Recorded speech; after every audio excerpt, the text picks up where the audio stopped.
ابن سیرین رحمۃ اللہ علیہ کو اللہ رب العزت نے خوابوں کی ایک بہت بڑی تعبیر دی تھی، بہت بڑا فن تھا۔ ابن سیرین رحمۃ اللہ علیہ خوابوں کے ایک بادشاہ تھے، تعبیروں کو جاننے والے تھے۔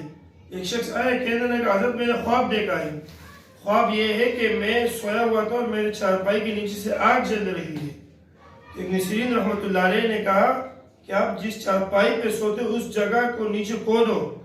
جب وہ جگہ کھودا گیا تو نیچے سے خزانہ نکلا، اور 6 مہینے کے بعد پھر ایک شخص آتا ہے، کہتا ہے کہ حضرت میں سویا تھا، میں نے دیکھا کہ میرے چارپائی کے نیچے سے آگ جل رہی ہے۔ تو معبر نے کہا، تعبیر بتانے والے کہا کہ آپ جس جگہ سوتے ہو اس گھر کو خالی کر دو، گھر کا سامان نکال دو۔ سارا سامان نکال دیا۔ فرماتے ہیں کہ جیسے سامان نکالا خود نکل گیا، اس کے بعد اس کا گھر گر گیا، گھر تباہ ہو گیا۔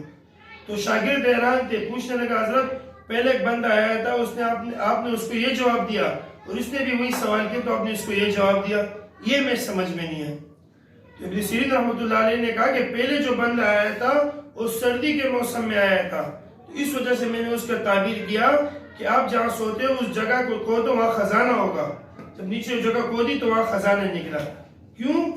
آگ کی تعبیر کی سونے کے ساتھ، دولت کے ساتھ۔ کیوں؟ وہ سردی کا موسم تھا، اور یہ جو شخص ہے یہ گرمی کا موسم تھا، تو اس کی میں نے تعبیر کی ہلاکت کے ساتھ۔ تو اس وجہ سے میں نے کہا کہ اپنے گھر کو خالی کر دو۔ ہم بھی اگر یہ خواب دیکھیں تو خواب ہر کسی کو نہیں بتایا جاتا ہے، بلکہ ماہرین کو دیکھا جاتا ہے، ان کو پھر اپنے خواب بتا کے ان سے تعبیر پوچھ لینے چاہیے۔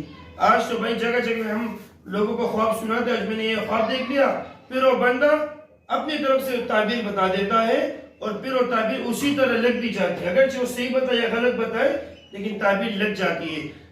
خواب دیکھو تو کسی فن والے کو تلاش کرو، تب جا کے اس کو اپنا خواب بتاؤ، تاکہ آپ کبھی الجھن کے شکار نہ ہو۔ ہاں اگر کوئی ایسا بندہ نہیں ملے جس کو ہم اپنا خواب بتا سکے تو کوشش کرو اس خواب کو اپنے دل میں رکھ دو، کسی کو بتانے کی ضرورت نہیں۔